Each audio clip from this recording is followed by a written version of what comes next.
When my father passed away, I thought nothing in the world could hurt more than losing him. I was wrong. The real pain came from the man I thought would be by my side forever, my own husband. Stay with me till the end, because this isn't just a story about loss.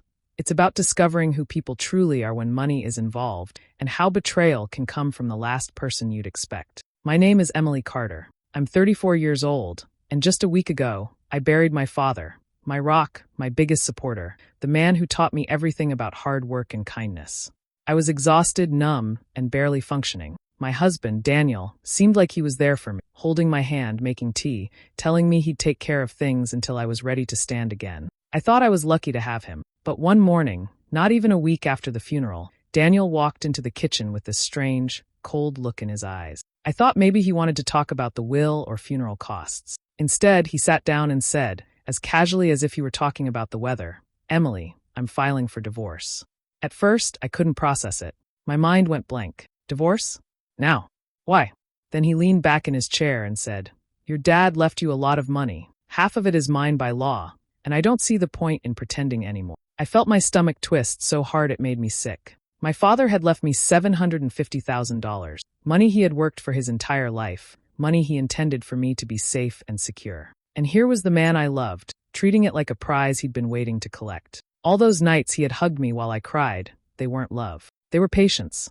He had been waiting for the right moment to cash in. Suddenly, little things from the past started clicking in my head. His comments about how your dad is loaded, his obsession with looking at expensive houses we didn't need, the way he'd complain about me not adding enough, financially even though I worked full-time. It hit me that he hadn't just turned into this person overnight. This greed had been there for years, hiding under the surface. And now, in the middle of my grief, he decided it was the perfect time to strike. I sat there in silence, holding back tears, because I refused to let him see me break. My heart wasn't just broken by losing my dad anymore. It was shattered by realizing that the man I'd trusted with my life had been planning his betrayal long before my father even took his last breath. And that was the moment I knew. I wasn't just going to let him take what my father left me. He had started a war. I sat in my bedroom that night, staring at the ceiling, unable to sleep. The shock of Daniel's announcement kept replaying in my mind like a bad movie I couldn't turn off. The more I thought about it, the more little pieces of our past started clicking together in ways that made my stomach turn. There had been warning signs. I just didn't want to see them. Daniel had a habit of making these sly little remarks about my dad's money. At the time, I brushed them off as harmless jokes. He'd say things like, "When your old man kicks the bucket, we'll finally be able to get that lake house," and then laugh it off when I got upset. I told myself he didn't mean it. But looking back, those weren't jokes. Those were windows into his real thoughts. He was also obsessed with property values. Every weekend, he'd drag me along to open houses for homes way out of our budget, telling me we needed to think ahead. I thought he was just a dreamer. Now I realized he was planning for a future where he'd have access to money that wasn't his. And then there were the complaints. Despite me working a full-time job and contributing to all our bills, he'd always find ways to point out that I wasn't pulling my weight. He'd talk about how expensive life was and how much easier things would be once we had a real financial cushion. I used to feel guilty, thinking maybe I wasn't doing enough. Now, I saw it for what it was: resentment and greed building under the surface. The truth slapped me in the face a few days later when I spoke to a mutual acquaintance, someone who didn't know about the divorce yet. In casual conversation, they let it slip that Daniel had met with a divorce attorney months ago, before my father even got sick. I felt my breath catch. Months ago? That meant he had been planning to leave me long before my dad's passing. He was just waiting for the will to be read so he could make his move. I confronted him that evening, my voice shaking more from rage than sadness. "You went to a divorce lawyer before Dad even died?" I demanded. "You were planning this all along, weren't you?" Daniel didn't even flinch. He just leaned back in his chair, crossed his arms, and said in that calm, arrogant tone I'd grown to hate, "It's marital property. I'm entitled." Something in me snapped at that moment. My grief shifted into something colder, sharper. The man standing in front of me wasn't my husband anymore. He was an opponent, an enemy who had underestimated me. He thought I was too broken to fight back. He was wrong. This was just the beginning. The morning after Daniel's cold declaration, I woke up with a pounding headache and a knot in my stomach. I knew I needed help, not just emotional help, but legal protection. My father had always trusted Robert Henderson, an old family friend and a brilliant attorney who had handled many of Dad's business deals. I hadn't seen Robert in years, but if there was anyone who could guide me through this, it was him. When I walked into his office, The smell of leather-bound books and old coffee hit me instantly. Robert stood up from behind his desk, his kind but sharp eyes studying me. "Emily," he said, pulling me into a brief hug. "Your father thought the world of you. I'm sorry for your loss, and I'm sorry you're going through this mess on top of it." I sat down and poured everything out. Daniel's announcement, the way he spoke about being entitled to half of my inheritance, and the growing list of red flags I had ignored for years. Robert listened without interrupting, his hands folded neatly on the desk. When I finally stopped talking, he leaned forward. "Emily, let me be clear. In this state, an inheritance is considered separate property. That means by law, Daniel has no right to it, unless you commingle it." I frowned. "Commingle?" He explained gently. "If you deposit that inheritance into a joint account you share with Daniel, or use it to pay for shared expenses like your mortgage, car loans, or even vacations together, you risk turning it into marital property. If that happens, he can claim a portion of it during the divorce." The knot in my stomach twisted tighter. "So the only way he can get it is if I make a mistake." Robert nodded. "Exactly. Which is why I'm warning you now. He may try to manipulate you into doing just that. He might act loving again, suggest using the money for something for both of you, or even guilt you into depositing it into your joint account." The warning sent a chill down my spine. I could already picture Daniel's fake smile, his sweet words, his sudden change of heart, all just to lure me into a trap. Robert's voice grew firm. "Do not give him access. Keep the money in a separate account in your name only. If you can, move it into a trust. And whatever you do, document everything. Every conversation, every text message. If he tries anything, we'll be ready." I left Robert's office feeling both relieved and rattled. Relieved because I finally had clarity. Daniel didn't have an automatic claim. Rattled because now I knew he would likely try to play me before the divorce was final. One thing was certain. I had to be smarter than him. And if Daniel thought grief had made me weak, he was about to find out just how wrong he was. Just 3 days after my meeting with Robert, Daniel's entire demeanor changed. It was almost comical, as if someone had flipped a switch. The man who had coldly announced he was divorcing me now greeted me in the kitchen with coffee and a smile that didn't quite reach his eyes. "Morning, Em," he said softly, leaning against the counter like we were newlyweds again. "I've been thinking, maybe I overreacted. Maybe we should try to work on things instead of rushing into divorce." If I hadn't just been warned by Robert, I might have believed him. But now, every word, every gesture felt rehearsed. His voice was smoother, his touch more deliberate, like he was playing a role. That night over dinner, he brought it up. "You know," he began casually, "this money from your dad, it could be a fresh start for us. We've been talking about upgrading the house for years. Why don't we just put it into our joint savings and start planning renovations? It'll bring us closer." There it was, the trap, just like Robert said. I smiled faintly and pretended to think it over. "That might not be a bad idea," I said slowly, watching his eyes light up for just a second too long. "I mean, we have been through a lot lately. Maybe a fresh start could help us." He leaned forward, his voice warm and coaxing. "Exactly. We'll make it our project, something to rebuild our marriage." Inside, I wanted to laugh. The man thought I was naive enough to walk right into his scheme. But instead of calling him out, I decided right then and there to play along. Let him think he was winning. Let him believe I was falling for it. The longer he thought that, the more reckless he would get, and the easier it would be to destroy his plan from the inside out. Over the next week, I played my role well. I acted softer toward him, made small talk over breakfast, even watched TV with him at night like nothing had happened. When he mentioned the joint account again, I nodded and told him I'd look into it. In reality, the money was already safe, locked away in a trust under Robert's guidance. Not a single cent was anywhere near Daniel's reach. Every time he dropped another hint about our future or our new home, I smiled sweetly, all the while keeping mental notes of his exact words. If he wanted to manipulate me, I'd collect every bit of his manipulation like ammunition. I wasn't just protecting my father's inheritance anymore. I was setting the stage. Daniel thought he was luring me into his trap, but what he didn't realize was that he had already stepped right into mine.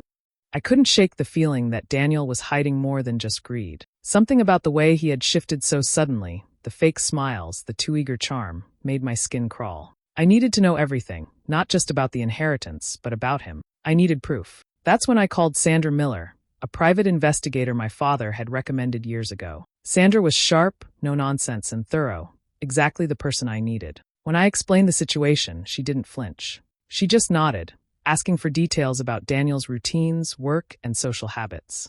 "Leave him to me," she said. "We'll uncover everything." Within days, Sandra came back with results that made my stomach twist. Daniel had been having an affair for over a year. Tiffany Brooks, a young co-worker, was the woman he had been meeting behind my back. And it wasn't just a casual fling. Sandra had photos, receipts from dinners, and messages showing Daniel promising Tiffany a future together. A future funded by what he thought he could take from me. My hands shook as I scrolled through the evidence. Daniel had told Tiffany that once he got his share of my inheritance, they would buy a house together. He had been planning this betrayal long before he pretended to reconsider the divorce. Every smile, every word of comfort he'd offered me in my grief had been a lie. For a moment, my vision blurred. Part of me wanted to scream, to throw things, to make him feel even a fraction of the pain he had caused me. But another part of me was sharper now, colder. Grief had been replaced by fury, and it was a focused, burning kind of rage. I realized I didn't just want to protect my inheritance.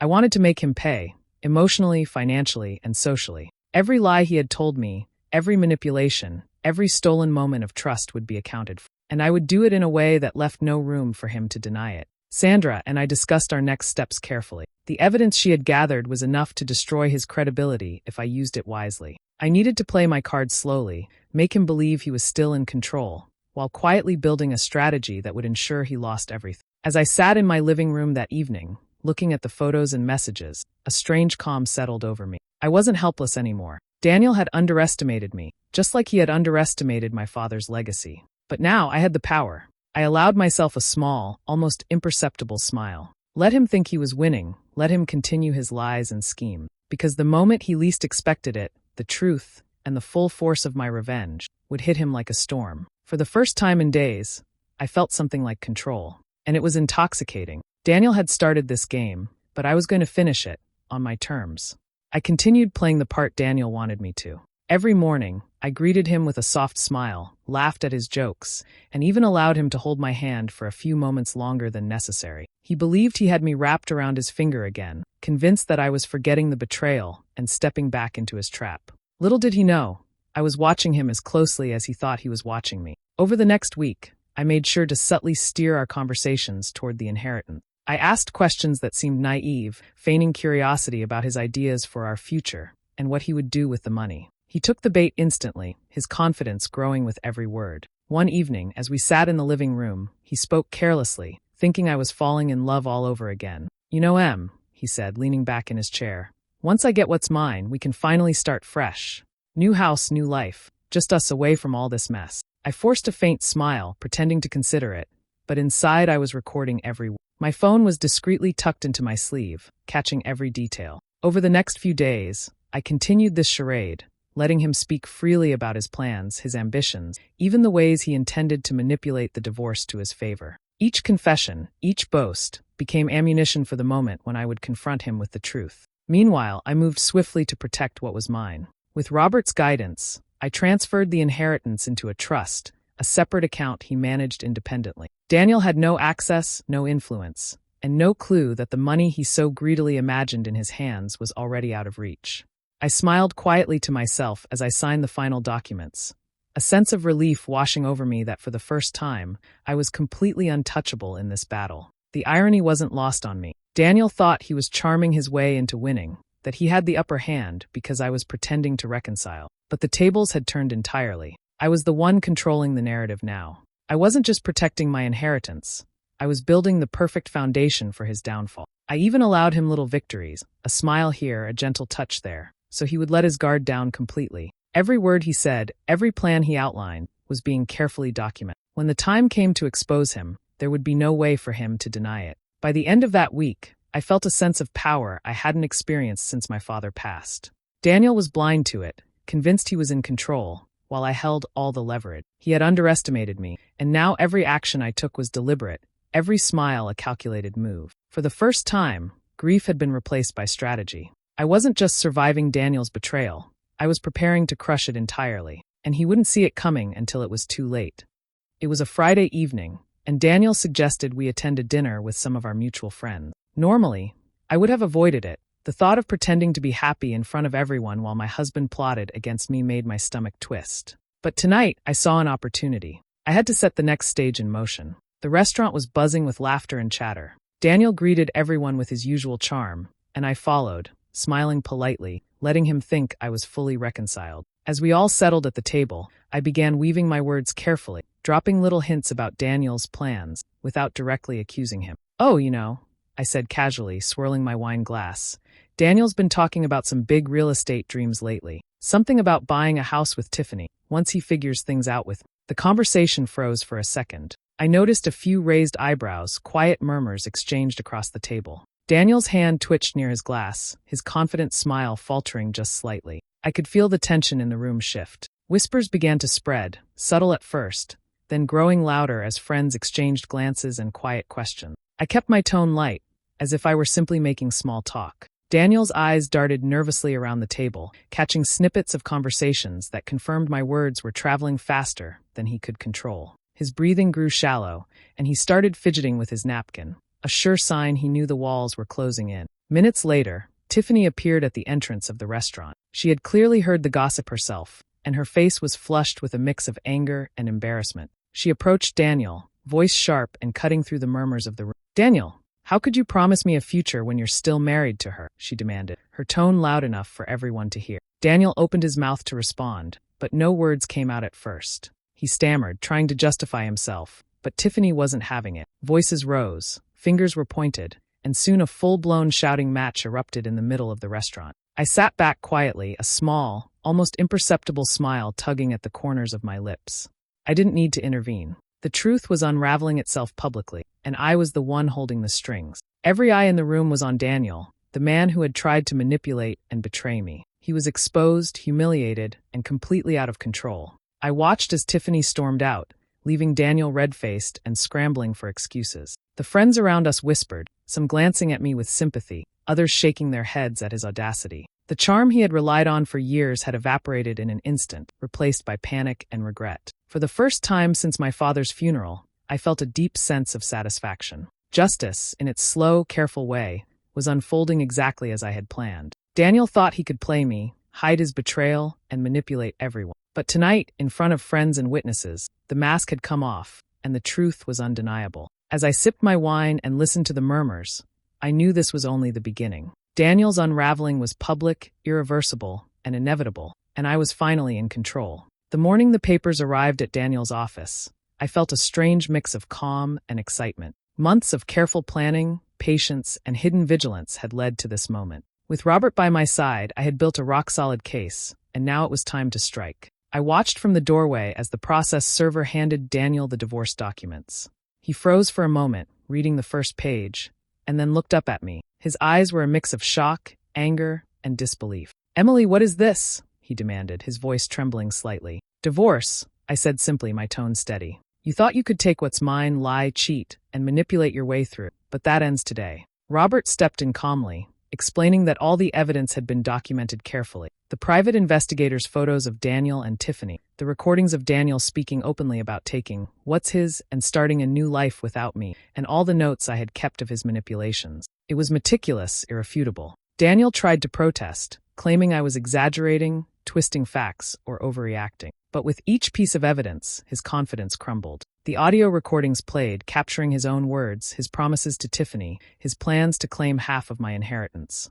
Every lie he had told me in whispers, every feigned apology and charm, was laid bare. The private investigators' photos were damning as well. Dinners, secret meetings, casual embraces that he thought no one would see. Together, the recordings and photos painted a picture of a man willing to betray, manipulate, and lie without remorse. I watched Daniel's face pale as he realized that this wasn't just about a fight over money. His reputation, his credibility, his image in front of friends, colleagues, and the court was being dismantled piece by piece. He couldn't talk his way out of it this time. When the judge reviewed the case, the ruling was swift. Daniel's request for a share of my father's $750,000 inheritance was denied entirely. The law was clear. The inheritance was separate property, untouched and safe. And because of the evidence of his infidelity and abandonment, he was ordered to cover part of my legal fees, adding a financial blow on top of the public humiliation he had already suffered. As the court papers were finalized, I felt a wave of relief unlike anything I had experienced in months. It wasn't just about winning the inheritance or the divorce.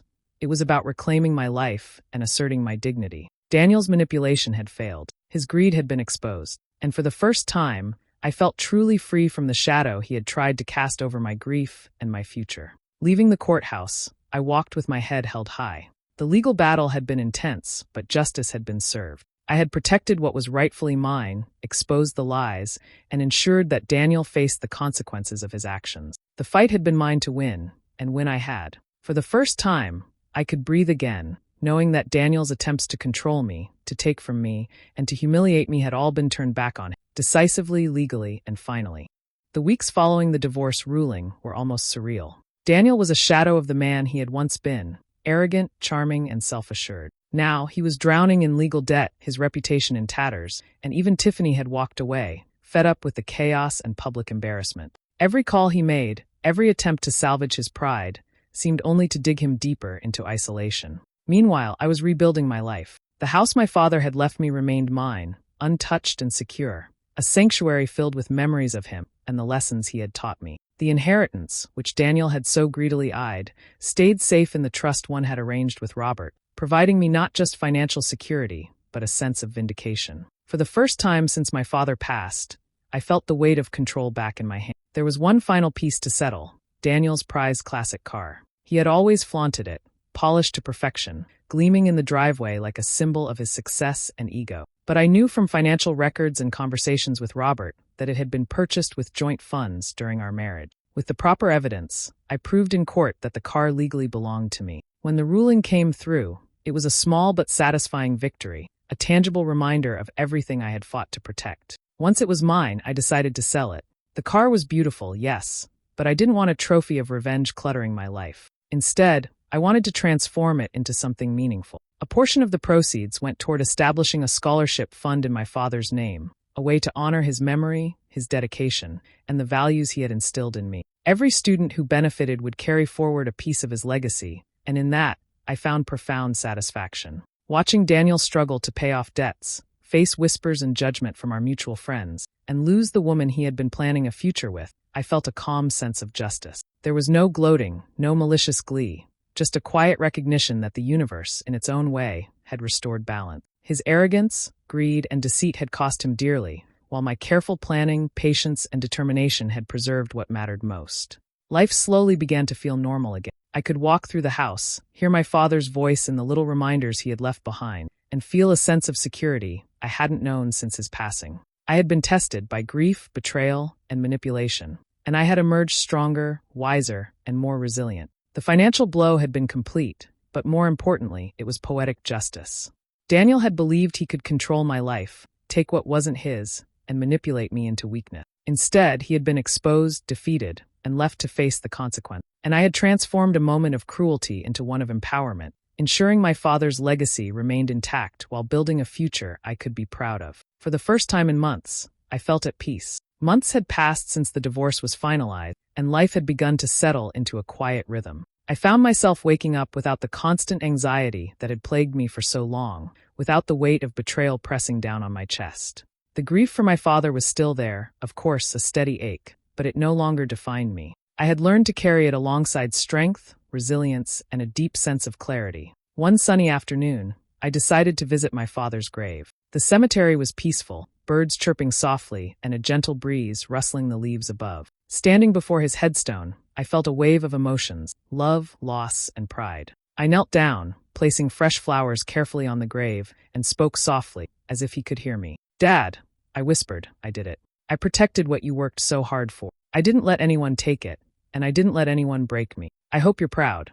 As I lingered there, I realized that my thoughts weren't consumed by the pain Daniel had caused me. I wasn't thinking about betrayal or revenge anymore. Instead, I was reflecting on the strength I had found within myself, the patience to plan, the courage to confront, and the wisdom to act when the moment was right. I had faced deceit and greed head-on and emerged unbroken. The victories weren't just financial or legal. They were personal, deeply empowering, and irreversible. After a few quiet minutes, I stood up, brushing off the dirt from my hand. The sun warmed my face, and for the first time in months, I felt light. As I walked away from the grave, I allowed myself a small, genuine smile. I was no longer defined by what had been taken from me, by the schemes of someone else.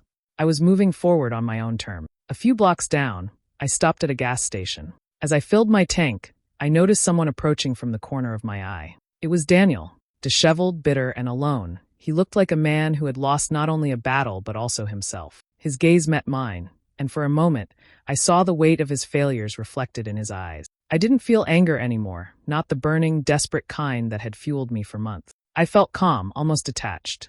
I gave him a polite nod, a simple acknowledgement that I had seen him and that our paths had crossed one last time. I didn't need to speak, argue, or justify anything. Words were unnecessary. Everything that needed to be said had already played out in court, in the life I had rebuilt, and in the justice that had quietly unfolded. Turning back to my car, I slid into the driver's seat and started the engine. The road ahead felt wide, open, and full of possibility. Daniel was a chapter one had closed, a lesson I had learned, and a cautionary tale I would never forget.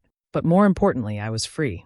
As I drove away, leaving the gas station behind, I felt an undeniable sense of peace. I was stepping fully into my new life, guided by the strength I had discovered within myself, and nothing could take that away. Do you think Emily handled the betrayal the right way by standing her ground and fighting back, or should she have tried to forgive and rebuild her marriage? Share your thoughts in the comments. I'm really curious to hear what you think. And if you love stories like this, make sure to hit that subscribe button and turn on notifications so you never miss a new episode.